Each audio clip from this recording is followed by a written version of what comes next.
tell me what's going on in your world. Well, no, I was just thinking about this. What was it? Sunday night. We went to. We had a late lunch at the in-laws' house. Kids went swimming, had a good time. We came back, Bible study, and then we were like, "Kids, whatever you want for dinner, just eat. Just you have until 7:30. Just eat what you want." And they eat dessert. They do everything. 7:16 rolls around. My oldest daughter, Daddy, the ice cream truck is right outside. Can we please, can we get ice cream? Please. I was like, all right, yeah, y'all can go get the ice cream truck. And so I go out there, I'm ready to pay, and the sticker says cash only. And I'm like, well, where am I going? And I was like, ask her how much it is. So they said $19. I said, all right, I'll go get $19 somewhere. So I find cash stashed somewhere. I was like, here you go, do this, and then so they're eating their ice cream. And then it starts raining, and there's trash floating down the street. And my oldest son Jackson we're like, hey Jackson, get the trash. So he's gonna get the trash, and then he just starts playing with it. It's like on the hill. It's just following the water path. And then my oldest daughter looks out and she said, "Dad, are you outside playing?" I said, "I'm out here. I was just smoking a cigar." And in the rain, and so they all go outside, give them a piece of trash. They're all floating it down the street, and like 15 minutes into this, it just turns into, "Hey, let's throw water on Daddy." So I like the whole time I'm just like, I don't know what I did to deserve this, and so I told my wife, I say, "Hey, babe, at 7:45, it's time to go inside." She goes, "Okay, well it's 7:48 now," and I said, "Okay, 8 o'clock. 8 o'clock, we're done. We're gonna go inside." So they had a great time. It was fun. It's just it never gets old, the magic of an ice cream truck and Yeah. how excited kids get when they get to see an ice cream truck and they get to go take part in it. So I'm excited to keep doing it as a dad and as a grandfather. I'm even more excited to do it, to load them up on ice cream as early as Oh, possible hell and then yeah. send them back to their parents. It's like, Deal suck with it, it. kids. This is what you get.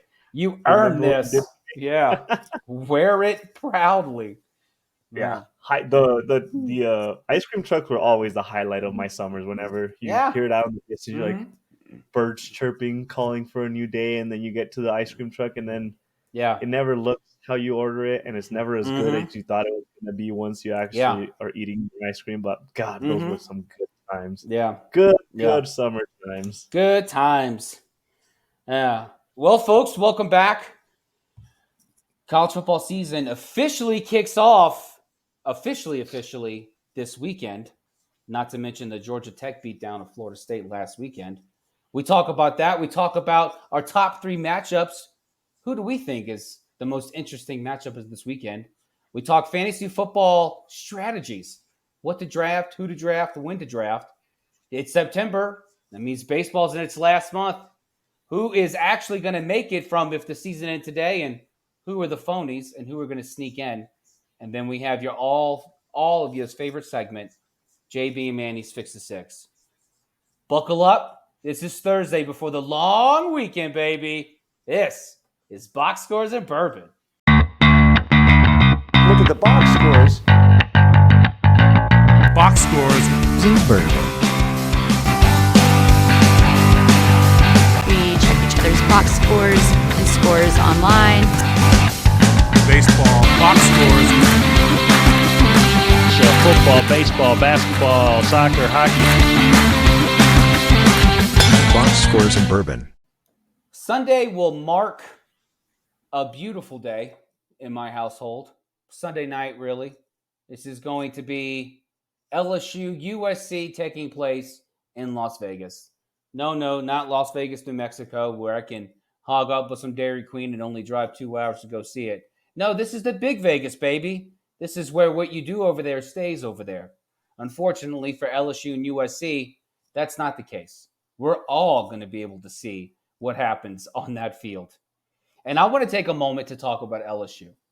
And yes, I love the team. They are not my alma mater. They are not. I believe my sisters went there, but I've been a longtime fan. And I've been a fan of LSU even since Jerry DiNardo All you LSU fans, you guys know what I'm talking about. But I'm really excited about this season. And it's not because of what's happened the first 2 seasons. I believe the first season was almost an overreach. The last season only happened because of Jaden Daniels, and nothing about that defense did anything to give me confidence for this season other than Blake Baker coming back. But the third season is exciting to me because Brian Kelly has historically reached the highest win total of his tenure at a school in the third year. In 2006 was his third year at Central Michigan. They went 9-4. That was their high watermark. Then he left to go coach Cincinnati. Cincinnati happened. 2009 was his true third season there. They went 12-0. And then, of course, Notre Dame. He goes there in 2012. They go 12-1. They lose the BCS Natty to Alabama by 28 points. It was not a good showing. But when Brian Kelly got hired to coach LSU, I was very excited. And I had said from the outset that the third year was going to be the year that we were going to see what kind of coach Brian Kelly was truly going to be at LSU. And this was just on the field. He still had to get his bearings to be able to recruit. The biggest question was, especially among LSU fans, can Brian Kelly recruit? Does he even know how to recruit in this region of the country? And so far, yes, he has. I mean, with the help of coaches like Frank Wilson, he's done a fantastic job of being able to bring bodies in, not just keeping guys in the state of Louisiana, but also taking guys away from top schools, SEC schools in Florida and Texas. So we know that he knows how to recruit. We know that he knows how to coach. We've seen it. But the third year is going to be the year where we can sit there and say, as an SEC fan, we can say, well, you have Ole Miss. Is this the year they're finally going to do it? Florida. Well, 9 wins is the ceiling for them. Alabama. Is Kalen DeBoer going to be just business as usual, not missing a step from Nick Saban? In Georgia, of course, Georgia, the darling of all darlings. Most everyone's picked to win the SEC. There should be no reason whatsoever Georgia does not win this conference and make it back to the college football playoff. But with LSU, Brian Kelly's third year, this is when we actually begin to see what kind of coach he's going to be. And if he has a chance to win 10 games, they have a chance to go 10-2 this year. They have a good chance to do that. But it's going to take discipline on the field, and it's going to take discipline on the sidelines from those coaches to make sure they don't step out of their own knowing how they know how to coach. Now, we're gonna cheers in. I'm gonna bring Manny in. We're gonna not only cheers in the college football season, but we're gonna cheers in this episode. Cheers, my man. To college football 24-25.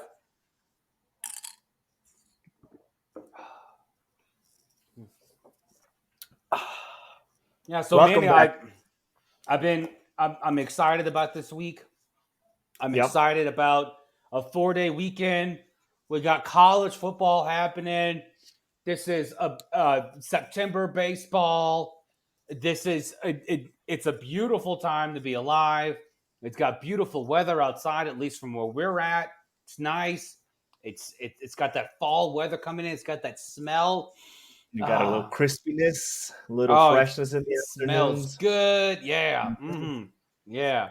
Smells like and a for fresh me, baked apple pie on the windowsill. That Wile E. Coyote's trying to steal. One step closer to being on the mountains, enjoying the snowboarding season. So, yes, love everything about what's going. Of course, just football in general. The NFL's right around the corner.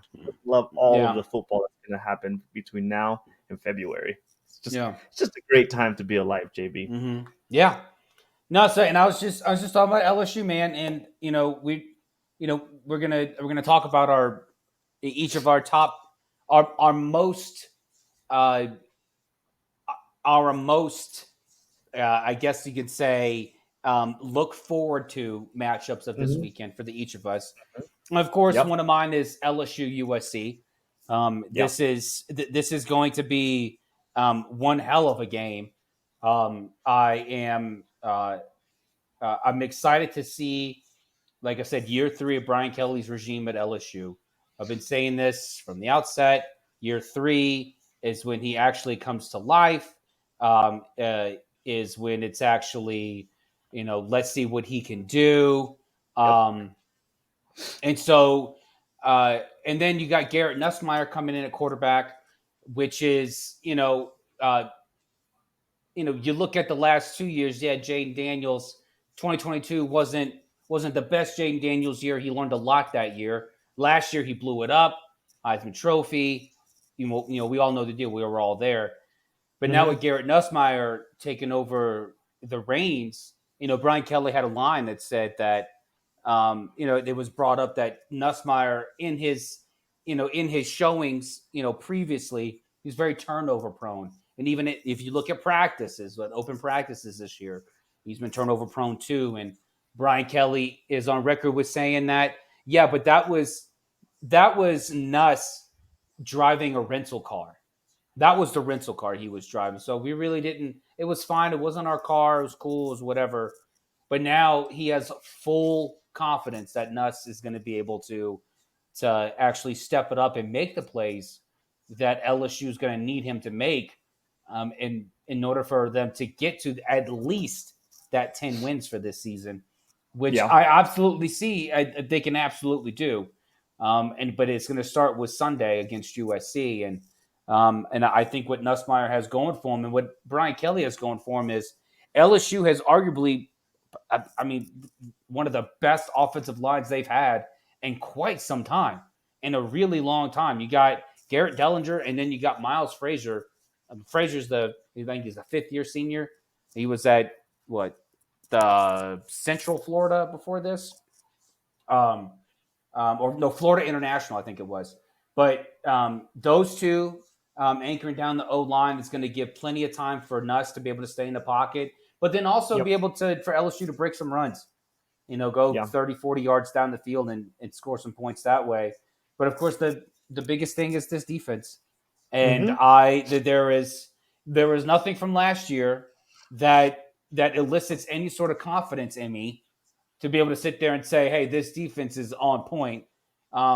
Blake Baker's back. He was a linebackers coach in 21.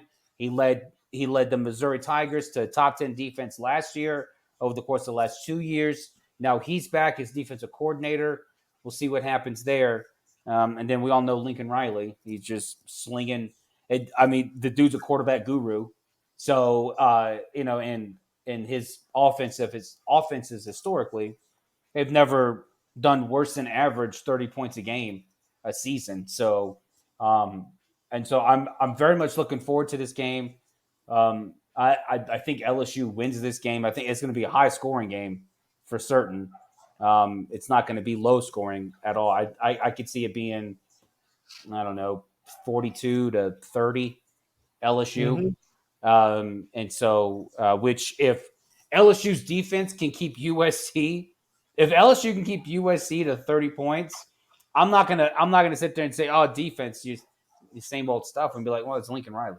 That's what he's gonna do. I don't know. Miller Moss is gonna, we get to see what he's gonna do, because he's also a guy who backed up, Caleb Williams, and so we get to see what happens with these two quarterbacks. But we also have to take into account that Cliff Kingsbury was there with USC, and we want to see how that change is with USC's offense. Of course, like you said, Caleb Williams being in the NFL, and Kingsbury is now joined the Commanders, which seems to me like is something that's gone a little bit under the radar, at least in the NFL world. Probably not as unnoticed in the college world, but I'm that's for sure an interesting matchup. I know you have some personal connection with that matchup. I'm honestly a little bit more excited on the USC side to see what that offense looks like.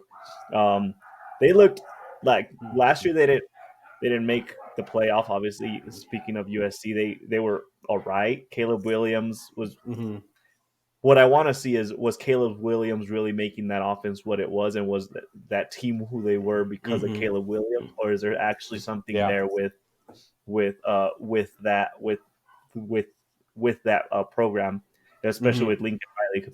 He's Yeah. like you said, he's good at making good quarterbacks, but I want to see if this is finally the year that he can break through and actually do something with his team as a whole. Like, as impressive as it is, yes, Lincoln Riley, you've had 3 Heisman Trophy winners under your regime, and it's all fine and dandy. You've made good players in the quarterback world, but you haven't done anything else besides that. And I feel like this has to be the year where we finally hold that against him, or hold his feet to the fire. As far as, are you actually going to be, a good coach for a program, or are you just here to make good players transition well into the NFL? Like, this has to be the year that conversation has to be had. There's no more exceptions. He came from Oklahoma. Yeah, he came from Oklahoma to USC, and he didn't really do much as a whole in Oklahoma either. So I'm curious to see what foot USC starts off, if they're going to start off on the right foot when it comes to the program as a whole. So I agree with you that matchup has a lot of additional storylines that make it interesting to watch, especially for the year itself, and just this matchup being a good matchup for week 1 is just a good way to really start gauging that conversation for sure. Yeah. No, it's going to be interesting. And Miller Moss, it's not like, and this the thing is with Garrett Nussmeier and Miller Moss, these aren't brand new guys coming onto the scene. Nussmeier's been there for ages, it seems, and Miller Moss has been at USC he's been a backup since 2021. So this is his 4th year there. So it's not like these guys are just coming on the scene, and we've seen glimpses of what these guys can do, and we've seen what Lincoln Riley can do with a quarterback. There are just some things in life that just ring true. Death, taxes, always next year for the Cubs, and Lincoln Riley's quarterbacks. Like, these are things that just exist in life, and LSU, me saying LSU is going to beat USC on Sunday, or believing it's going to happen, this is not a knock on USC or what I think USC can achieve this year. This is absolutely a great year. It should be a really good year for USC. This is their first year in the Big Ten. So that would be interesting too. It's just that little added element of being able to play. People say, well, can USC play in cold weather? Well, I mean, they play in Washington State in November and December. You don't think it's cold up there? So, them traveling all the way to the Midwest, the teams that join the Big Ten. Yeah, and honestly, I just thing. It's fine. I mean, even you go to Major League Baseball up until 1993, 92, they had the 26 teams, 28 teams in the league, and 4 of them were in the West Coast. The other one were on the other side of the Mississippi. So it's like, it's been done. It's different for me. It's different in college because there is a balance of the kids. I'm officially at the age where I feel comfortable saying kids when talking about college people. the college players, they have a lot to balance in their life. They have a personal life. Now they're having to balance their business aspects of things with their NILs and whatnot. And of course, they still have to be somewhat proficient in their scholars. So I think I think if there's at any level it has the biggest impact, it would have to be the college world. The professional, it's doable. It's fine. It's not anything major for them. You're traveling for your job. That's fine. But when you have everything else to balance, I think that's where it starts beating up players a little bit when it comes to those long travel distances, for sure. Yeah, I mean, I see your point. I mean, these are college kids, and it's not like they're traveling all the time. They got their studies to take care of and everything. But I don't think it's going to be that big a deal. It's just going to be interesting because the geography is no longer an issue when it comes to conferences. And this has long been one of the arguments against these major conferences is, well, what happened to geography? What happened to national culture. I mean, or not national, but regional culture. And so, it'll be interesting. But but LSU USC is only one of the games that I'm looking forward to. What's a game you're looking forward to this week? I have a sneaky game on my radar this week, and it's sneaky only maybe in my world. I'm really curious to see how Colorado and North Dakota State match up. Obviously, the Deion Sanders and the Jadorius Sander matchup coming from last year, all the hype that came from that program last year, and the unreasonable expectations that were set for that program last year, which ended up fizzling out really, really quick. I'm curious to see if Deion Sanders is actually going to be able to match up well. North Dakota State is not part of their conference. It's a FBS to FCS matchup, but North Dakota State is, for the most part, has been a very strong team when it comes to being in their respective conference. So I'm really curious to see how they'll match up with the team at that caliber, and to see if Colorado is actually going to be able to build upon last year. Last year was impressive in a way, I guess you could say, but not really. I want to see what the offense is going to look like. I'm expecting Sanders, the quarterback, to not need to carry the team as much as he did last year, and he took a beating last year. I don't know. I don't have the stats in front of me, but he got sacked so many times that he was scrambling for his life, and it made him look good. Part of that being that fact that he is good. I'm not taking anything away from that, but he also had to run for his life the entire year. So I want to see if Deion Sanders actually recruited well with that line, which is to me one of the most important things that you have to recruit with. If you want stability with the team and with an offense, you have to be able to recruit a good line. That matchup I feel is going to be very interesting, just to see how they operate. Just to again, I'll reiterate, just to see what foot they start off on. Just seeing if he actually has something to build off of. I'm not expecting Colorado to be in the championship game this year by any means, but there has to be some sort of steps taken in the right directions, especially with Deion Sanders being such a dominant figure, and everybody's really just coming to his program because he is the name behind the program now. I want to see if that's actually translating to good players, or if it's just big name players that don't actually have the skills to make his team really good. So that's one of the matchups that I feel like is sneaky. It's not necessarily the one of the main ones as far as significance in the conference standings, or might not carry a lot of weight at the end of the year if you're trying to make the playoff or whatnot. But I think it'll be a good reflection of where both teams are to start their respective seasons. Yeah, no, that absolutely. It's going to be interesting because I hear so much from Deion, and it's just, I mean, as much as the media and other journalists or sports reporters like to make it sound like he's out there just trying to defend his players. I only hear primetime. I just hear him.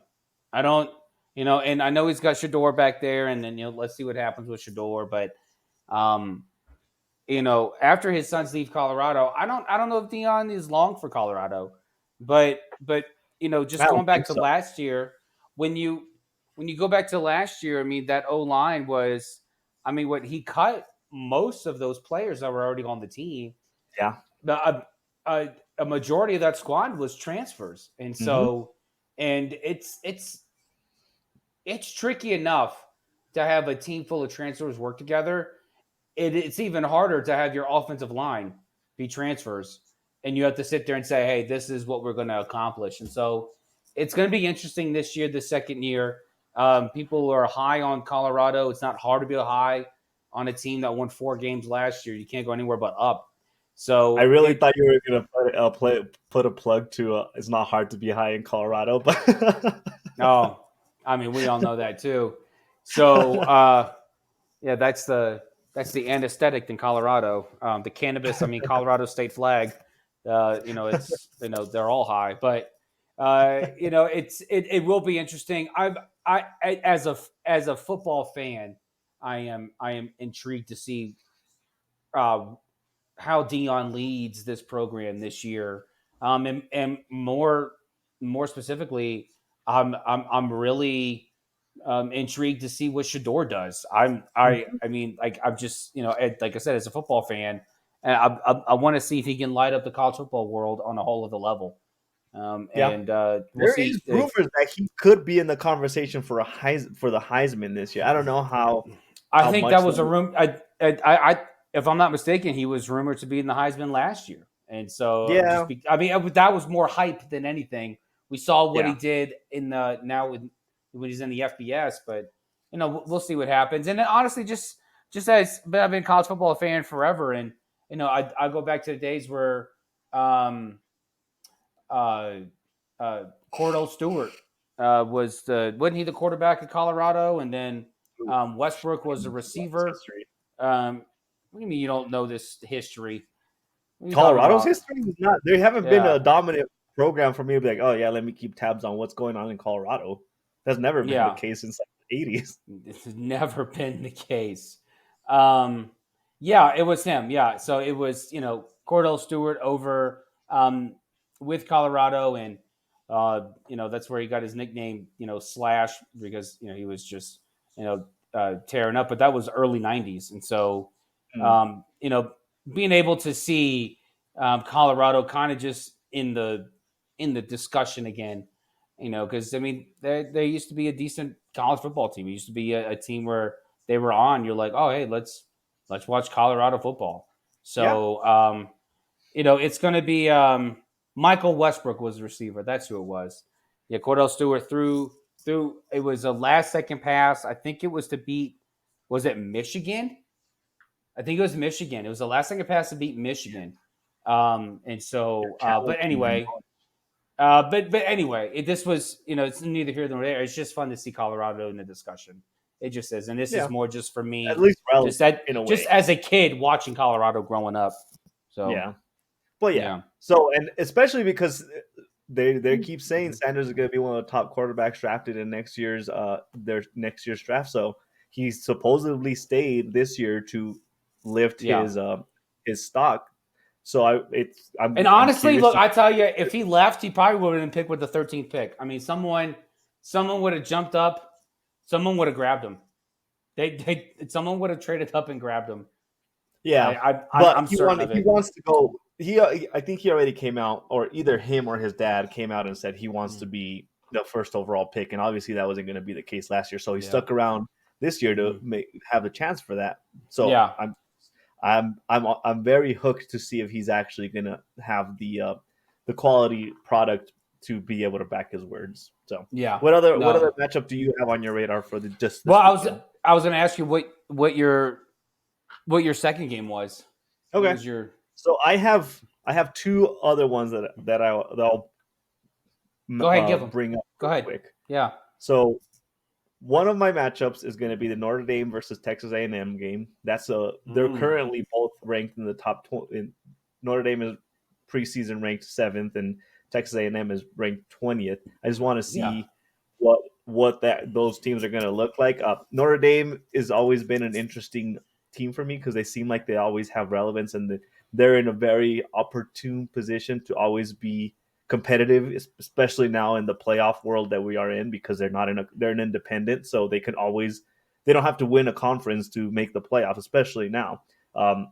If this current playoff format was in place last year, they would have for sure been there at the very minimum 5th, 6th ranked. So I'm just curious to see what Notre Dame is going to bring to the table this year. And Texas A&M has always been a dominant force in the college football world since the Johnny Manziel era, or even before that. I'm curious to see if they're going to get back to that, because last year Denton was again underwhelming when it comes to the expectations from a program of that caliber. So I'm excited to see that, especially starting the year with ranked opponents. It's easy to fall off rankings early on in the year, never make it back. So that game is going to carry a lot of weight for whatever both of those teams want to do in the future. of this arbitrary ranking. But don't get me started on the ranking system that we have in college sports. And then the other matchup that I'm actually going to be watching is going to be Texas versus Colorado State. Ooh, okay. Texas, Colorado State, not necessarily a flashy matchup. This is more because we're in week 1. I'm looking at things more in the what is to come approach. Texas taking the jump to the SEC is going to be a competitive conference for them. So they have to really get every win they need. Colorado State, I'm not expecting them to necessarily, have a chance. I would be surprised if it's even a close game. But there has been this talks from Colorado State where leagues and teams and NIL companies have been trying to steal their players to go to big programs for more money with the NIL stuff. And their players are sticking around and staying in Colorado State because I'm guessing the way that I'm perceiving it is that they really believe in what they're building. So I'm curious to see if what these players are committed to is actually going to turn into results on the football field. So I'm not expecting them to win the Mountain West this year by any means, but there has to be something there, at least flashes from these individual players that could maybe put them in a competitive position at the end of the game specifically for this matchup. And Texas, I just want to see them start off on the right foot when it comes to how they're going to hold up in the SEC. Yeah. No, I with that that Texas game is going to be interesting. Just based on your point, it's their first year in the SEC, and looking at both Texas and Oklahoma, I can see Texas having the better first year in the SEC than Oklahoma, and really because Steve Sarkisian just really has just brought Texas back to a certain level of play, and so just how Texas and Oklahoma have been over the past couple of years. I mean, Texas just seems more ready to do it. Yeah. Now, I don't think Texas is going to win the SEC, but out of those two, I think Texas will have the most success. And they were in the playoff last year. There's no reason to think they're going to take a major step back. They were in the playoff last year. No, and that's total credit to Sark and just what he's done with that squad. And then going to the A&M and Duke, Notre Dame game he brought up. That is going to be a fun matchup. One, because A&M, I'm excited to see what Connor Wegman does. I'm excited to see if he can stay healthy. We're talking about Heisman talk with Shador. Connor Wegman is definitely in that conversation. He's a dark horse to win it. If he can stay healthy, I can see nothing but just really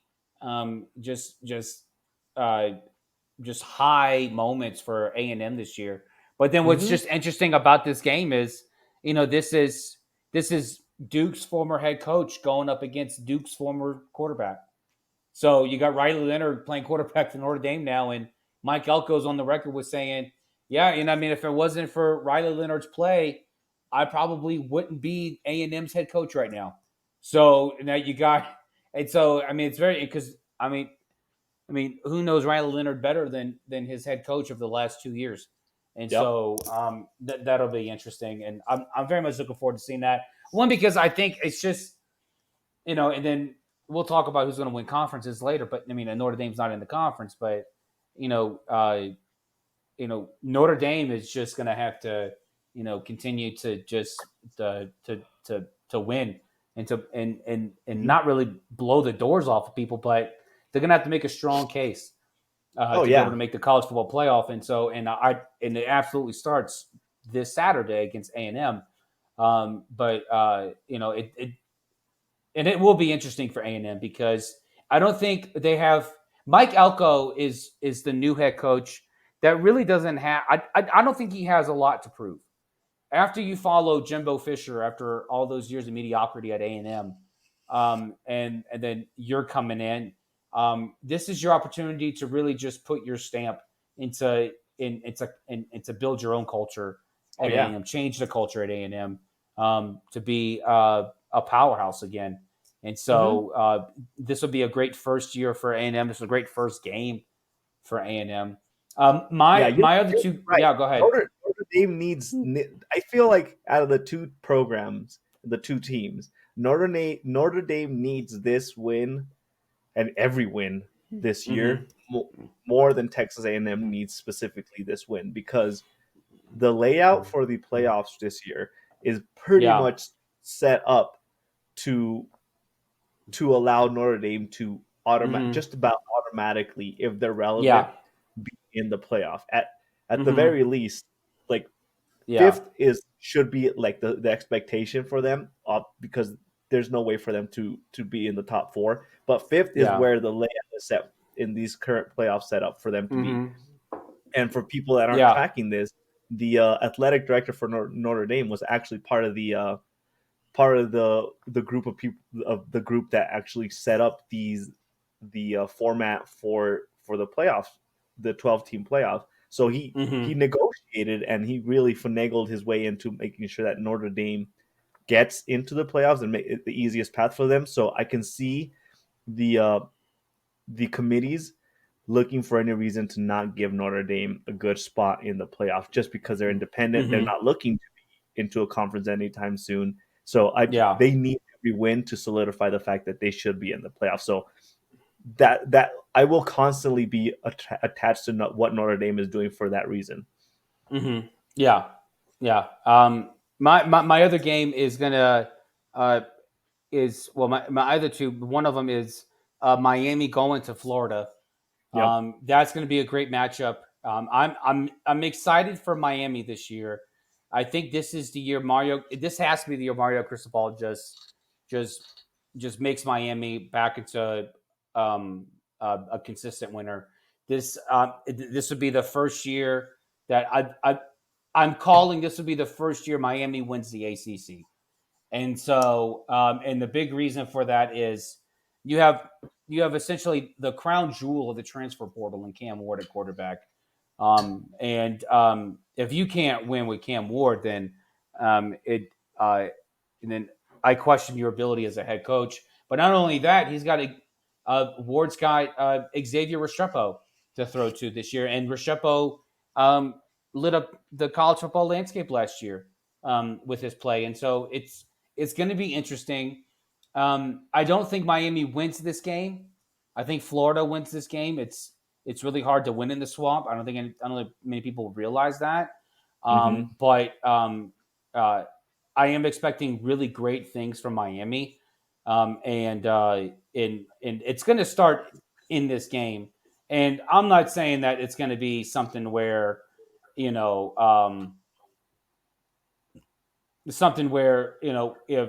Florida's going to win because I think they're going to win the SEC. No, I think Florida's going to finish not middle of the pack, but maybe around 9-4 maybe.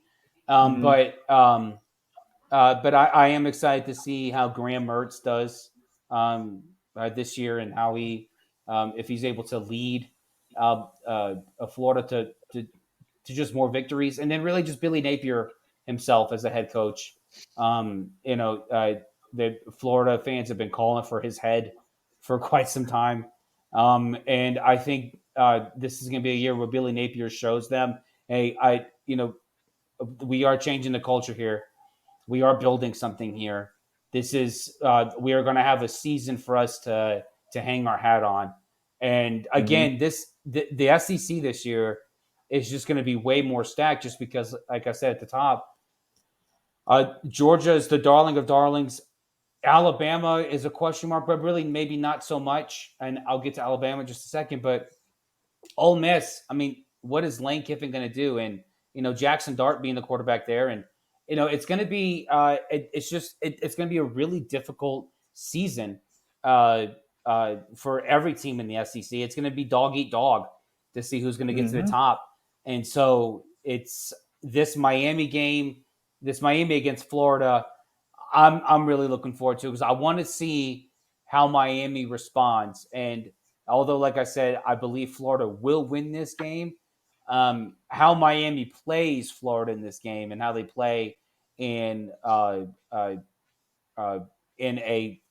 difficult place, it's going to be very interesting and very telling to what kind of season that they're going to have. Like Oh, I yeah. want Miami to play the game of, hey, let's play a game. Look in my eyes and tell me that you're going to beat me. That's what I want to see. I want to see that from every Miami player. And so I'm excited about that. And then my third game is Alabama, Western Kentucky. This is like your Texas, Colorado State game. It's not flashy, but I'm picking this game because I want to see how Kalen DeBoer kicks off his tenure as Nick Saban's successor. And then judging by how this game goes, I want to see Kalen DeBoer try to put up 1,000 on Western Kentucky. That's what I want to see. I want to see Kalen DeBoer shake off the whole perception that, hey, I'm not Nick Saban's successor. I'm Alabama's head coach. Mm-hmm. And so I think this is going to be, even though it's Western Kentucky, it's not flashy. There's a lot that can be gleaned from how he gets his players to play this game. And then also, I think Jalen Milroe is going to be there might be a level of Jalen Monroe that is opened up under Kalen DeBoer. Kalen coming from Washington, he was with Penix. And so, and we saw what Michael Penix can do. I'd like to see what Jalen Monroe can do. And it'll be exciting to see how DeBoer actually, let's see if he can actually open up another level of play for Jalen Monroe. So those are my three games for really the real first weekend of opening football. So of college football. So yeah. So with Miami, Cristobal, the head coach, there's already talks that he's going to be on the hot seat for this year if he doesn't build that program up. He hasn't necessarily done anything impressive in the last 2 years that he's there, and we always talk about year threes. I think we both can agree that year threes are like the marquee moment in a head coach or in a program as a whole, and how they're going to be doing, and if they're going to reset. There's not a world of patience in the sports world. So this being his third year with Miami is going to be a tell with how if he's on the hot seat for the rest of the year, especially if he loses to a team like Florida, because there's nothing more more significant in the college world than interstate rivalries. So Florida Miami is going to be one of those games that really might not sit well with people, especially with the university and the athletic directors of Miami if they lose to Florida.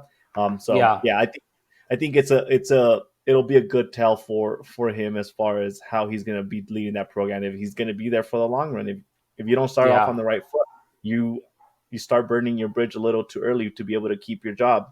And on the Alabama side, that Alabama game, I mean, you're right.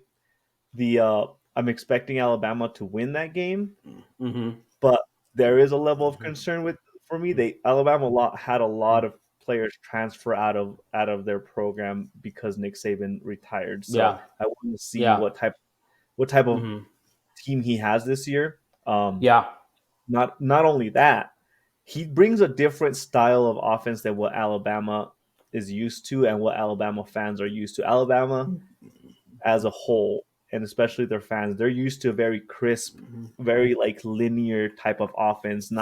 They don't have they very much. Nick Saban had a program in place where he set up his players to be as much mirroring the pro style offense as they could to set them up for success, and he did a really good job at putting his players in positions to look really good for the next level. This year is going to be a whole new year because of the coach when he was in Washington, he didn't run that type of pro style offense. He was more fitting within the cube of what college necessarily kind of looks like, which is more spread offense, scrambling quarterback, running quarterback, and doing all the flashy stuff. So I'm curious to see how that's going to sit with Alabama as the entire like future of what that program has to offer. And it's going to be interesting to see if it's not as flashy because the standards are so high and the expectations are always so high in Alabama. Alabama should every year be in the national championship conversation. So if the eye test for that program is not like a stamp of approval automatically, it's going to be interesting to see how that program really moves forward with him as a head coach for Alabama. So it's going to be interesting for me. Yeah. Let's we're already 45 minutes into this. Let's go ahead and let's shift and let's talk about what you've been begging me to do for the last 3 weeks now, which is join your fantasy football league. So for those who are listening who are not aware, we fell short of our goal of being able to get 10 members of. Well, we haven't even given a name to our listeners yet. That's TBD. But we fell short of reaching 10 to be able to do our inaugural BSB Fantasy Football League. So we'll hold off until next year. But Manny has been begging me for 3 weeks to join one of the leagues that he's in, albeit the hefty price. I think is a hefty price to pay in order to play. And then this BS of did I read it right? You have to pay $5 per every auto pick. That's right. Don't auto pick. Don't let the system choose how you're going to do. I'm at a cigar event Friday night. You just threw this at me at 6:30. I'm at a cigar event. I'm listening to the Oliva rep trying to sell me. Not try. I mean they will sell me on cigars, but it's like I don't have time to sit there and I'm not. You know what? I'm not being charged $5. I refuse. Okay. It takes 30 seconds for you. I'm letting you know now. If I miss a pick, that's why. Okay. I'm not. I hate auto draft. I'm against it. But if I miss a pick, which I probably won't, I'm just saying. But if I do, okay, then again, I don't even know how you know that it was auto picked. So. Oh, I'll know. As the commissioner of this league, I will know. Well, I mean, and you know me too. You know who I will and won't draft and when I will draft them. So, but let's talk about strategies. Let's talk about fantasy football draft strategies. Manny, you're the commissioner of the league that you dragged me into, kicking and screaming. Yes. What are your top 2 strategies when it comes to building your fantasy football team? So my top strategy, especially in this league that you're coming into newly, is running backs will become very scarce very quickly, and they always get hurt. So my strategy is always pick good running backs first, and then fill the rest of your roster as you see fit. That's usually how I approach things. My first round pick, unless it's somebody super flashy, and it really does depend on where you draft. This is not a secret that I'm bringing out to people, but I tend to lean towards picking up the best running back in the first round or first. I will not go past the first 2 rounds without picking up my starting running back. There's no way that I don't do that, just because they're so impactful with how your team is going to go. Especially in the era where running backs are used in so many ways. They're pretty much a 5th receiver at all times. They're an easy point grab for fantasy worlds, especially if you're doing a PPR league or a standard league. It doesn't matter. Like their running backs are like the go-to for me when it comes to making sure that you have a good starter and you have really good depth when it comes to the possibility of injuries. And then from there, I try holding back. A lot of my draft strategy depends on how everybody else is drafting. I try holding back as much as I can from picking a quarterback until at least the 5th round. That's kind of my go-to. I want to be able to take 2 solid running backs, 2 solid receivers before I really choose a quarterback. But depending on the people that are drafting, how they're seeing the draft board go, if they're starting, if quarterbacks are starting to go sooner than I was hoping for, then I'll pick up a quarterback earlier on and then reset and start filling those roles after I pick my quarterback. So that's my strategy when it comes to drafting. It's worked pretty well for me. I've bounced around in some leagues. In this league specifically that you were referring to, I've finished second twice. Okay. Injuries have plagued me, so I've been solid. I've been consistent in my second place finishes, which is not something to brag about too much. But I also have another family league that I run into, and I've also finished second in that league the last year. So it's doing something for me. Yeah. So that's the strategy that seems to be working for me. I just need to catch a little bit of a break in my luck when it comes to actual results paying off in the end. What are your strategies for drafting? Well, before I get into that, this just in from The Athletic. The Niners and Ayuk agreed to a multi-year extension. Was it 4 years, $120 million? I believe it is. Yes. So, I feel like we may or may not have sat here and said Ayuk was going to be a 49er this year. Mm-hmm. After all the rumblings and talks and trade discussions. Yeah. JB, you and I were both on the boat that whether it was him waiting for free agency or him getting a new deal, he wasn't going anywhere. That was a stance that we kind of strongly took pretty easily. Yeah. Yeah. So, no, my matches, I have two. One is I go for my running back early. Mm-hmm. So I get my top two backs early. That's what I'm doing. And then quarterbacks, I don't really play that game. Last year I won my league, and I had a rotating just room of quarterbacks. Where I was like, well, whoever is hot, I just went by matchups. And so for me, I'll go after my top two running backs. And then after that, I will focus on the rest of the roster. So I try to, but sometimes I pick my kicker first. I like to be able to. That's not true. I want to rewrite. Just you're trying not to give away all your strategies right now. I see. I'm gonna rewrite convention. Sometimes I like to join league where you have to draft a punter. So it's it's very, it's very. It's very meticulous. I go into it with a clear head every year. But no, I'm like everybody else.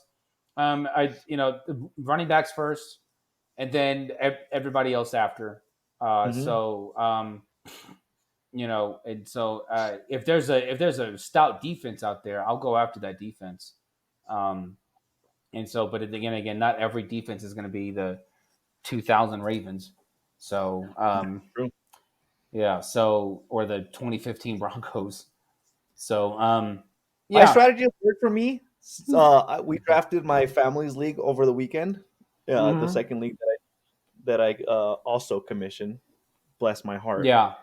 And I ended up with Bijan Robinson and Breece Hall as my two starting running backs. So my strategy has been working pretty well because I let everybody else kind of follow the norm of thinking that quarterback's the most important position. So I'm right in line with you. I took Bijan Robinson and then I took Breece Hall round 2, and that's I'm pretty happy with that. Yeah. So those are I honestly think it's a pretty common formula. I think most people take. I finished first or second in most of my fantasy football leagues over the last, I don't know, however many years I've been playing fantasy football. So, and I do no more than 3 a year.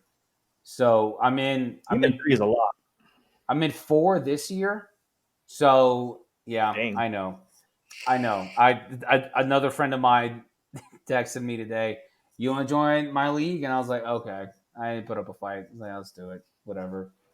So I already paid the the Richie Rich dollars to join your league.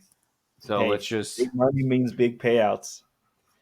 Here's my thing. Yeah. Here's my thing that I struggle with fantasy when I'm in multiple leagues. It's hard for me to veer away from pretty much trying to mirror both as many leagues as I'm in, because I trust the players that I want to pick up or the players that I want to draft.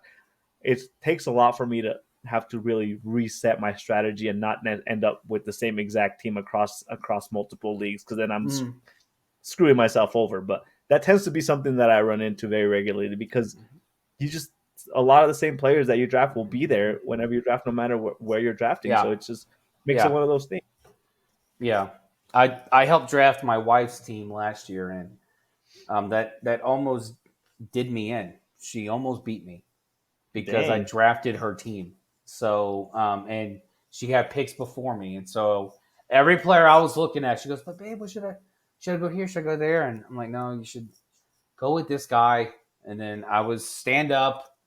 I let her take the guy that I was looking at, and okay, go ahead, take the guy, whatever. So, I was like, I'll figure it out. Okay. So, if I'm good enough to draft the top 2 team every year, I'm good enough to draft 2 top 3 teams every year. That's true. I can do this. So yeah, but our draft, the league I'm in with you, that draft is Friday. Yeah. At 6:30 tomorrow. Okay. That's right. It's tomorrow. Can't wait. Yeah. It is tomorrow. See the results of that. It'll be a fun league. I hate whenever we come across a league, but at least for me, I can't speak for you, but I hate when I come across a league where all the players, when it comes to like actual people that are playing, are bought in early on in the season, and halfway through they throw in the towel because they are not doing as good as they want to. In this league that we have going on, we have a group of people that are strongly committed throughout the whole year, so it's going to be competitive the whole year. There's not going to be much of a easy win factor going on. Yeah. So it'll be And I told you I've been doing fantasy baseball since I was 11. So I've been doing this a score sheet baseball. It's a dynasty league. And so I have an American League team, I have a National League team. And so my dad and I have been in at least one league at a time for the last 26 years. So nice. I'm wholly dedicated to fantasy sports. I take it seriously. I don't like to waste my time. So I read books on history, and I do fantasy sports. This is what I do. Not just history, historical civilizations. Like I'm reading a book on the Phoenicians right now. Super awesome. Anyway, so back to sports and back to the best sport, baseball. It is almost September. I want to take a look at the current teams in position to make the playoffs if the season ended today. And I want to do a look into which teams of those that would make it in, which ones I believe or we believe won't actually make it in when the season actually comes to an end. So looking at the standings right now, when I look at the American League, that one, I don't know. For some reason, that one seems more, maybe not as cut and dry to me. I can see, honestly, so if the season ends today, the Yankees, AL East, the Indians and the NL Central, and I didn't misspeak, and then the Astros and the AL West, they would all make the playoffs as division winners. And then for the wild card, the Orioles, the Royals, and the Twins. Now, Manny, out of all of those teams that I just listed, let me ask you this. Which one of these division winners, if you see any, do you see not ending the season as a division winner? If I had to, my gut tells me that yes, you have to. You have to. No matter how hard of an answer this is going to be for you, You have to answer this question. No, it's not about having to answer the question. It's having to choose a team to fall out of first place in their respective division. If I have to pick somebody, I would have to say Baltimore is in the prime position to take over that division over the Yankees. Right behind them, something is bothering me, and it's interesting. I wrote this team off a month ago or so. But the Braves have been doing something. No. We're just doing American League right now. So yeah. So with the American League, okay, yeah. We'll get to the National League. I have my thoughts on that too. Yeah. Then the Baltimore Orioles would be in the prime position to take over that division. Just not because I'm not sold on the Yankees. I feel like they finally figured some stuff out. But the Orioles are right there. They're currently one game behind the Yankees. I think it's going to come down to the last matchup they have in the year, and I don't have that matchup in front of me, but I really do think it'll come down to how they finish their respective last series, and it'll be right down to the end, and it will be a one game differential in who that division winner is. Yeah. I don't see Cleveland winning the AL Central. I see Kansas City doing that. They just lost. They just took over the lead as of like 2 days ago Well, and so Cleveland right now they have a 1-game lead over Kansas City. Kansas City has been playing better ball in the second half, mostly because of Bobby Witt Jr. I don't know if you've heard of him, but he's kind of a big deal. Yeah, but this Indians team has been really just kind of on. They've been on top for as long as I have because of their offense. And what I will say about Cleveland is when you look at they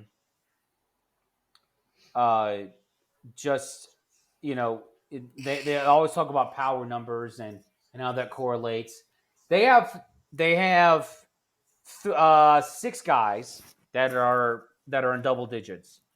The problem is 4 of those they're all 13 or under. They have 2 guys. They have Jose Ramirez, of course, who has 33 jacks. And they have Josh Naylor, who has 28. Josh Naylor was always looked at as, is he the type of guy that could lead the middle of the heart of your order to be the one to actually lead them? And so far this year, I mean, he's had a career year. My thing with that, though, is when you look at Kansas City, Cleveland's got a 68-plus run differential. Kansas City's got over 100 run differential. Yeah, over 100. And so it's not as if these guys don't know how to hit, don't know how to drive in runs. And then they also have 6 guys with double-digit homers, but their top 4 are higher than Cleveland's top 6. So you have Cleveland, Kansas City's offense seems to be more built for consistent production over Cleveland's. But that offensive production is what kind of catapulted Cleveland into the position even as they are now. Kansas City's starting to find their footing. And so it's going to be interesting. I could see Kansas City actually winning the AL Central. And so that would probably be my biggest guess, or not biggest, but the only one I could see changing. I don't see Seattle catching Houston. I just don't. No. Houston's been playing lights out ball since the middle of July. And so this is just a completely different team than what we saw in the beginning of the season. And Seattle's offense looks lost. They just look so lost. Well, I mean, they fired their manager. They did. But Seattle's got arguably one of the best starting rotations, but their offense, if you can't score runs, then I don't care how many one-run games your starters are holding offenses to. Are you going to score at least 2 runs? I don't know if you are. Yeah. And with the Yankees, I see the Yankees winning the AL East. I just do.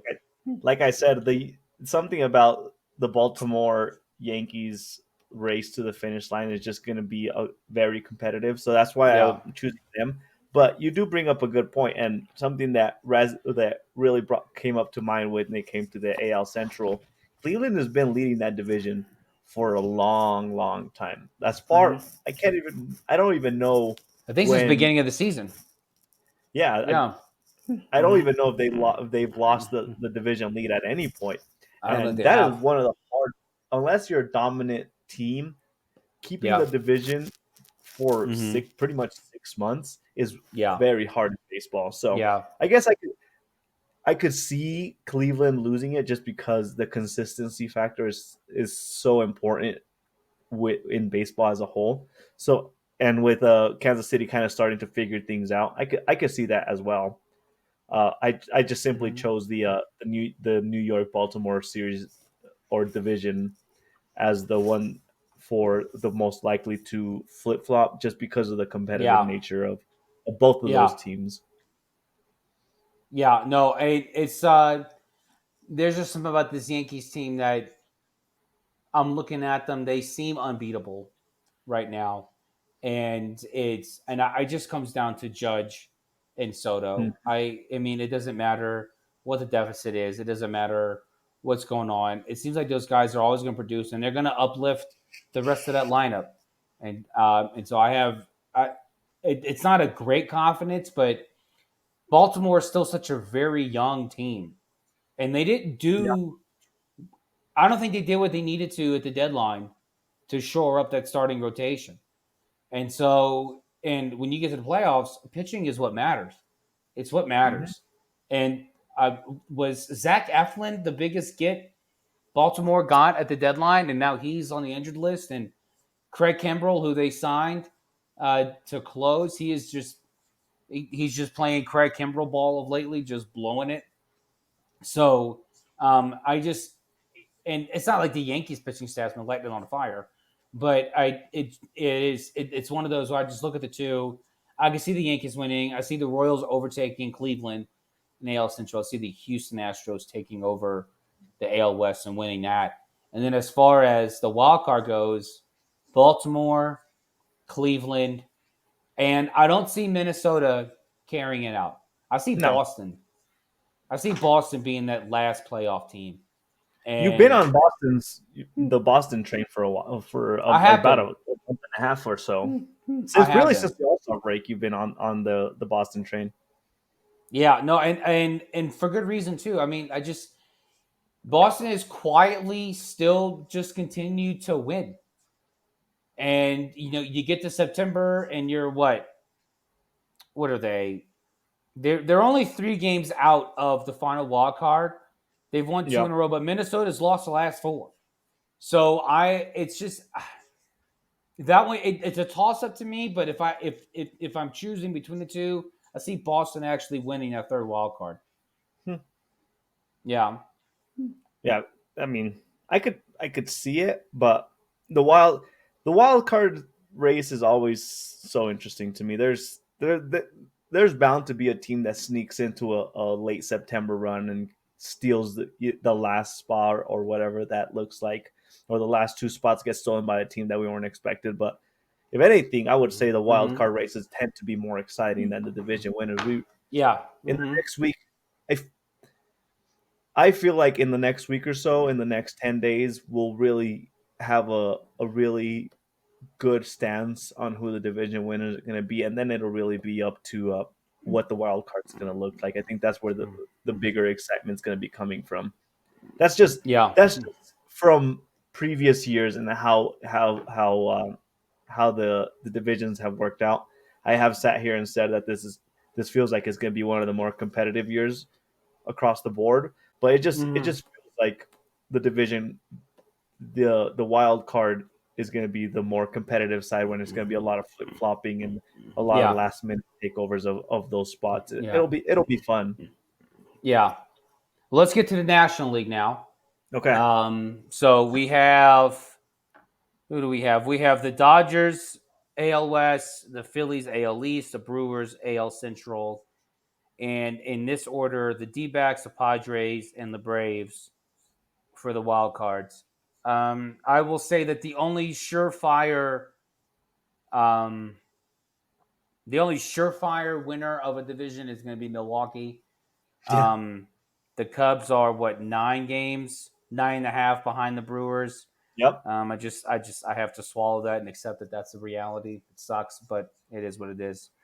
The Dodgers, of course, to fall asleep after the All-Star break, and they just are like, oh, what, we have a job? Oh, okay, we should probably go do that.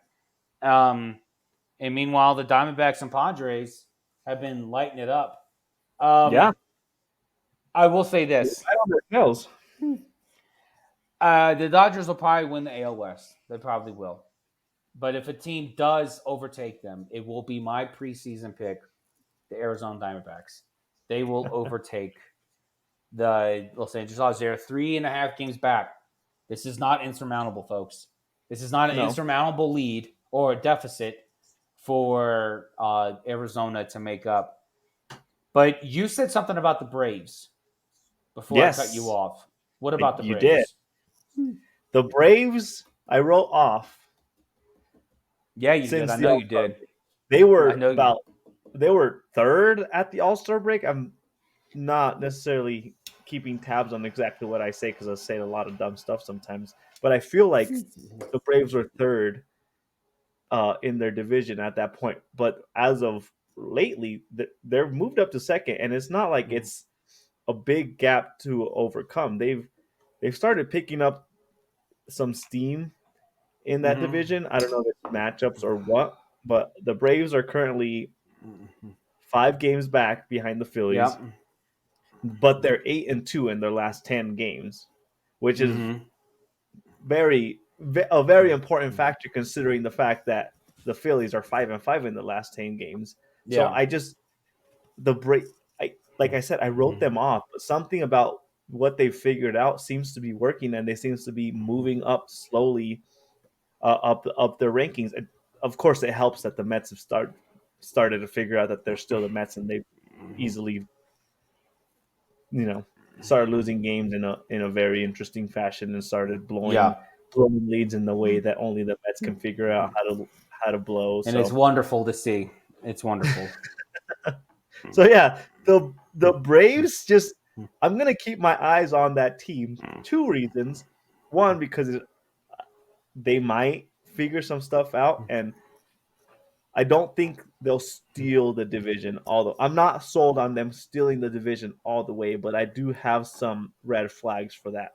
But my family is or Braves fan, so I'm gonna keep my tabs on them just so I can have something to hold against them because they're over this past weekend we were having a baseball talk and they're all checked out, thinking that the Braves aren't going to do anything. And as I'm looking at the Braves, as I'm looking at their streak, and I'm looking at how they're playing, something about how everything is lining up just tells me they're going to figure it out in a way to really do something come late September push. Mm-hmm. So that's where I'm at with them. And I'm just very cautiously, not optimistic, but I'm cautiously watching them to see what they do in the next 3 weeks or so. Mm-hmm. Yeah. And look, I don't think the Braves are going to win the division. I think the Phillies will hold out. I think the Phillies will figure it out. That pitching has been too good all year for them to not finish strong, at least in that department and that offense. As long as, Castellanos has been real quiet lately, but Schwarber and Harper, they absolutely just, they're going to light the world on fire. The one team that I could see not making the playoffs at the season ends today is San Diego. I can see San Diego. Here's San Diego's schedule, okay, for the next 32 days, okay? Out of those games, they only have 2 series where they are playing a team that has no chance of making the playoffs. That's Tampa Bay, which is this weekend, and that's the Chicago White Sox, and they play them the last week of the regular season. They have to play, and this is it, they have to play the Tigers, who are one game behind Boston, who I just said Boston was going to be the last team in the playoffs. So Detroit absolutely has something to play for. The Giants absolutely have something to play for. They are still fighting. They have a 2-game set against Seattle, which they're still trying to catch Houston. They play another 3 against San Francisco. Then they play 3 against Houston. And then after they play the 3 against the White Sox, they play 6 straight. 3 against the Dodgers and 3 against Arizona. Those last 6 games are away from Petco. And what I've seen historically with the Padres is, I always say no one Mets quite like the Mets do. A close second is the Padres. Okay? The Padres definitely know how to be a deadbeat dad. Okay? That's probably why they're called the Fathers. All right? Because they're either going to be consistent and rocks, or they're going to be deadbeats. And the last few seasons, they have been deadbeat dads. And so I can see the Padres just blowing it. Now, this is going to seem like a homer call, but I see the 3 out of the last wild card will be my beloved Chicago Cubs. No, my God. I have been so steadfast in my belief. Everyone who's listened to me this season has never heard me waver one bit. That's a lie. That's an absolute lie. Welcome to the roller coaster that is JB's fandom for the Chicago Cubs. But I could see a world where the Padres just completely fold and the Mets met like they usually do. And then here come the Cubs. Here come the Cubs into the last wild card. So here's my prediction. The Dodgers win the AL West. Phillies win AL East. Brewers win AL Central. The wild card will go as follows: Arizona, Atlanta, and Chicago. Interesting. Yeah, I mean, they're only 5.5 games back as we speak from the 5.5 games back of the last wild card, not from the Padres. So I'm going to need an epic fail by the San Diego deadbeat dads in order for this to take place. And I'm going to need it quickly. You're going to need to start this weekend. So I'm going to need it to happen quick, fast, and in a hurry. No, that's that. Well, thanks for bringing that all back to who you really are as a person, which is delusional as a fan, especially when it comes to the baseball world. I mean, sure, I could see it happening. The wild cards are called the wild cards. So wild for a reason. Yeah, wild. You never know what's going to happen. The Cubs will be the deuces of this playoff season. They will be deuces or wild. They will be the twos. Yep. Yeah. So yeah, I don't know. Yeah. I mean, Here's the one thing that I can latch onto for that argument. Who else could it be? Arizona, San Diego, the Mets, Chicago, St. Louis are all like really the only. San Francisco, if you really want to count them, they're 7 games out of the last wild card right now. So like almost by default, if they're mediocre, they can sneak in. So I have a hard time being able to say, oh, there's no way in hell that's going to happen, because it's just in that league, it's just it seems very doable to happen. Unless you mentioned the one thing that could be the case would be San Diego really holding steady and keep locking up. It's Arizona and San Diego locking up those 2 positions, but even then there's still one more left up for grabs. I just said how Atlanta could be a dominant force in that, but there's nothing stopping the Cubs from taking over that spot. I'm not, even though the Mets are now 3.5 games back, I'm not optimistic that they're going to be the team that really takes that last spot. So sure, I could see that happening. Out of what I've seen this season, and I've seen a lot of the Cubs, a lot. I have seen too much of the Cubs, and in my fix of 6, I'll bring it up again. But I have seen the Cubs play the most infuriating ball that I've seen my entire life. This team was built to be a playoff team. And the way they played May and June, and then now they're playing now, I'm like, where was this in May and June? But I'm looking at the Mets. The Mets absolutely will fold. It's going to happen. It will happen. The Padres, my biggest reason for believing that the Padres will fold is that I think this Jackson Merrill magic is going to end. The Merrill magic is going to fade. Jackson Merrill has been a complete monster in the ninth inning. I don't think this is going to last. I don't think it is. I'm not saying he's going to be like below average. I just don't think he's going to be putting up monster numbers as he has in the ninth inning. I mean, Jackson Merrill's been the reason why they've been winning these games lately. And so it's been the main reason. And Jurickson Profile, I don't know what. I mean, that dude must have been eating the second helping of Wheaties because, I mean, that dude is long past his prime and long past being someone who's like, oh, maybe he's figured it out. No, I think he's just having a career year. And so Jackson Merrill falters. If he begins, if his production cuts, then the Padres will follow. They just will. They will. No. Like I said, just by like the math behind the teams that are currently in the race, like being true to yourself, like I could see it happening. Even though we have the receipts of you saying Cubs sell everything right after the All-Star break. And I reserve the right as a fan to change my mind. That is the mantra of this episode. We do reserve the right to change our mind. Yeah. But yeah, I could just based off of the layout, I could see it happening. Just the last spot in the wild card, sure. Now, will they make a competitive series in the playoffs? That's a whole nother. That's a whole. Can they? As a last team in the wild card, they'd end up playing as of right now the Dodgers. So here's my fear: the Cubs make the playoffs, and then they do well enough that Jed Hoyer's like, you know what? I think we have a pretty good team, and then he decides to do nothing again. So I'll go back and forth. You know, I will root for them to do nothing and then just completely fall flat on their face. And Jed Hoyer's like, okay, maybe we need to do something. But I don't want him to do well enough. But Jed Hoyer's like, oh, maybe I was wrong. Maybe we wanted to do anything. So, I don't know.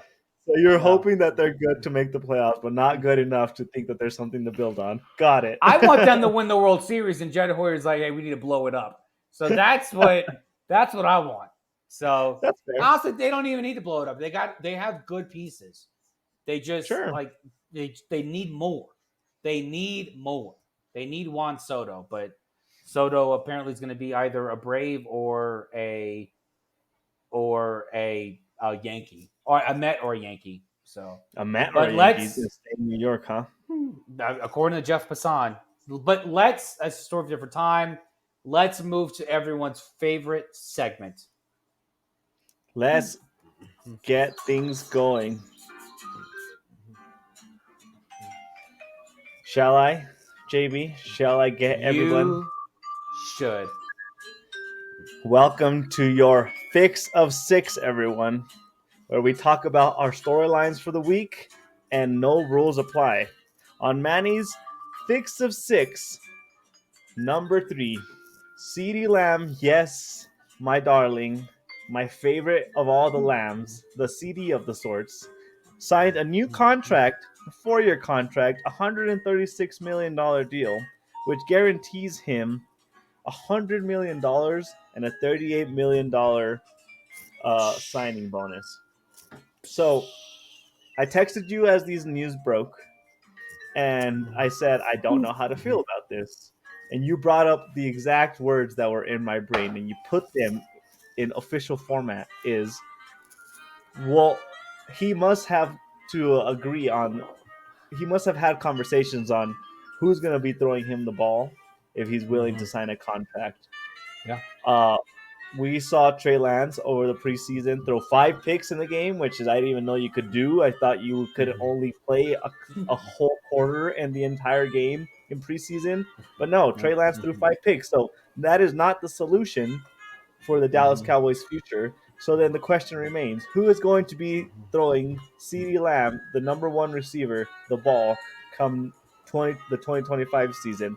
But CeeDee Lamb got his money. Good for him. My thing with the Dallas Cowboys and how they operate is that all the good players will always get one good contract out of Jerry Jones, and then Jerry Jones are so high that the players outperform by their own standards, but not good enough for Jerry's standards. So then they end up considering leaving in free agency. Just look at Dak Prescott signing a massive contract when he did 5 years ago, and now all of a sudden he doesn't have a contract because he's not good enough. So that is Manny's number 3 of your fix of 6. Number 2, with Malik Willis being traded over the weekend, we officially have not many quarterbacks left out of the 2022 draft class with the team that respectively signed them. We only have one, don't we? Pickett traded to the Eagles. Desmond Ridder was traded to the Cardinals. Malik Willis, as I just mentioned, he was traded to the Packers. Bailey Zappi was released from the Patriots as of, I think today he was released. Sam Howell was traded to the Seahawks, and one of the 2 last remaining quarterbacks drafted in the 2022 draft class is your favorite Brock Pretty Boy Pretty. Out of all the quarterbacks drafted in that draft class, the last relevant pick is the only quarterback that is still on the current team. I mean, here's my thing, JB. They tried selling us on this draft class for quarterback is going to be on par with the Joe Burrow draft class, but that I knew in my heart that was not the case when Malik Willis coming from Liberty was one of the top prospects from that draft class. So I just thank you for reassuring us that no, in fact, we were not seeing ghosts in the air, and that draft class was complete garbage when it came to quarterback coming into the NFL. And finally, my number 1, the Little League World Series has come and gone, and I apologize for not talking about it more.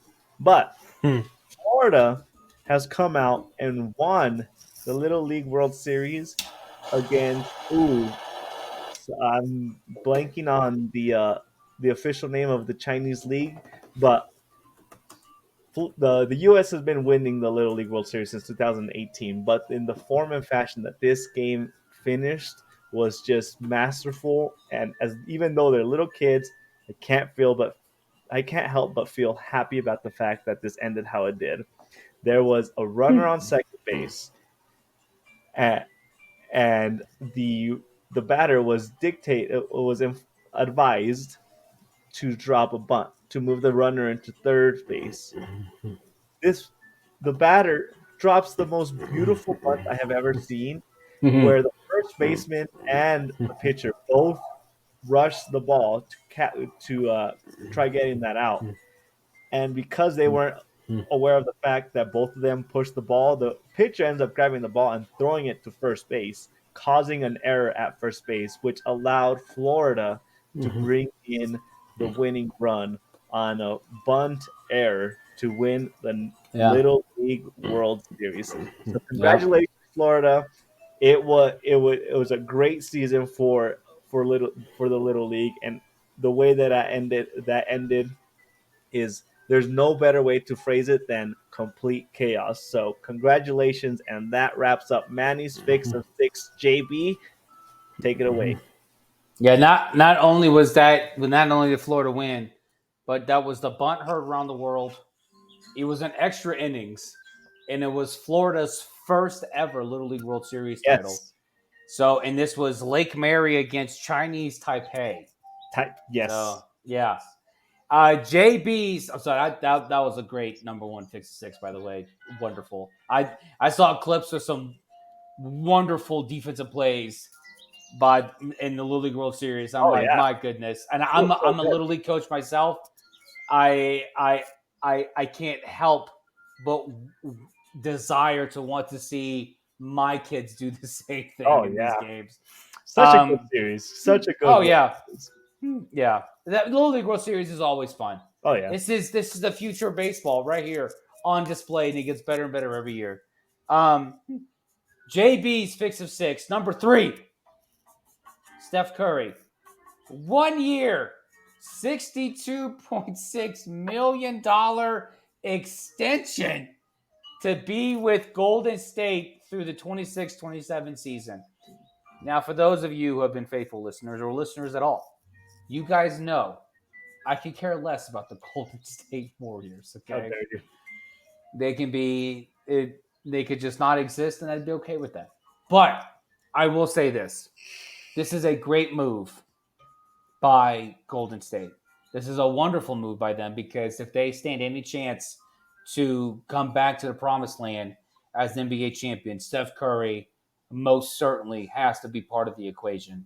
And now that he's in the fold for 3 more seasons, and now that Klay Thompson is gone, I believe this is going to do nothing but better Golden State, because now not only do you have one of the greatest players on the planet still on your squad, you also have opened up opportunities for Jonathan Kuminga to open up his game and to blow up and to be and to make his name in the sport. So good on Golden State. Good on you guys for re-signing him. Whatever, blah, blah, blah. JB's number 2 fix of 6. The Chargers have traded for Taylor Heineke. Now, I know this doesn't seem like big world-shaking news in the NFL. I get it. But Joe Horitz, the newly appointed GM for the Chargers, has done nothing but add quality depth pieces to this roster. And Taylor Heineke is just the most recent one. With Justin Herbert, now that he's returned to practice, but he was injured at the start of the preseason, he's on track to start the season opener. If Justin Herbert were to go down again, they have a guy who not only made the Washington football team an actual watchable team, but he actually played really well in that 2022 playoff game against the Buccaneers. So it's not as if they have some scrub at backup. They've got a pretty good backup quarterback now. And this is nothing but changing the culture that Jim Harbaugh has been looking to change since he came back to the state of California. And now he's doing it with the Chargers now. And like I've said from the beginning, Jim Harbaugh will make his statement. He will change the culture for the Los Angeles Chargers. And the Chargers team will be a team to watch for years to come. JB's number 1 fix of 6. Do you guys know the record of teams over the last 7 years when they enter the 7th inning up by 7 runs or more? You don't? I have it for you. 1,192. Well, guess what? That record is now 1,192-1 because of your dear JB's Chicago Cubs, okay? The Chicago Cubs were down 10-3 going into the top of the 7th. Not only did they score 2 runs in the 7th, not only did they score 3 runs in the 8th, but no, they scored 6 runs in the top of the 9th. 5 after 2 outs. I could not have been more elated. I was at work watching this game. My boss told me to keep it down. I said, I cannot. I will not keep it down. This is historic. This is wonderful to see.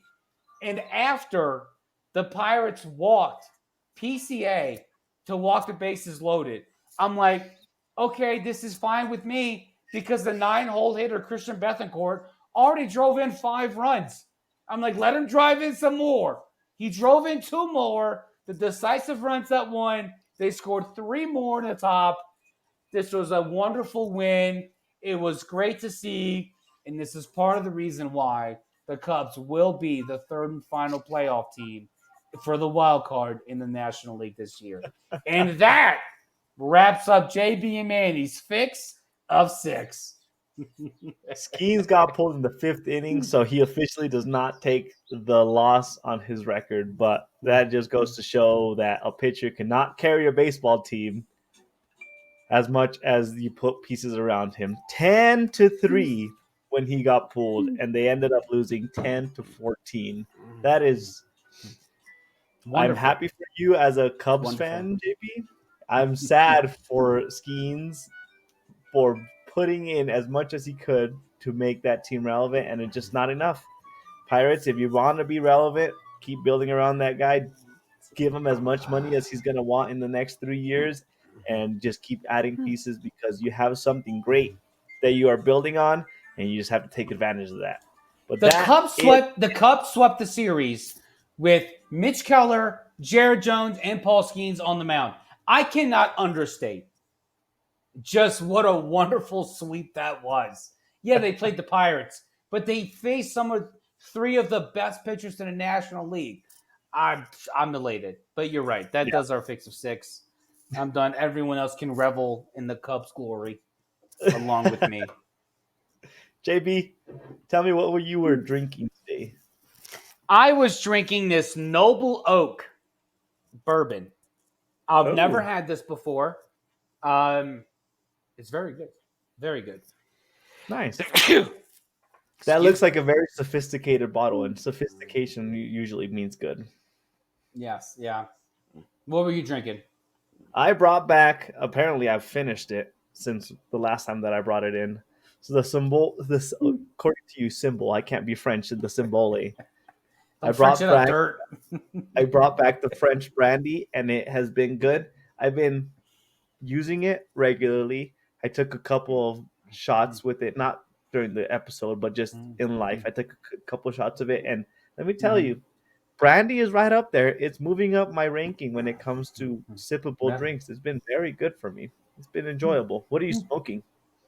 I'm smoking again a Nica Rustica. This is it's one of my go-tos, man. This is one of my staples. I'm gonna say Connecticut broadleaf. It's a nice smoke. It's an easy smoke.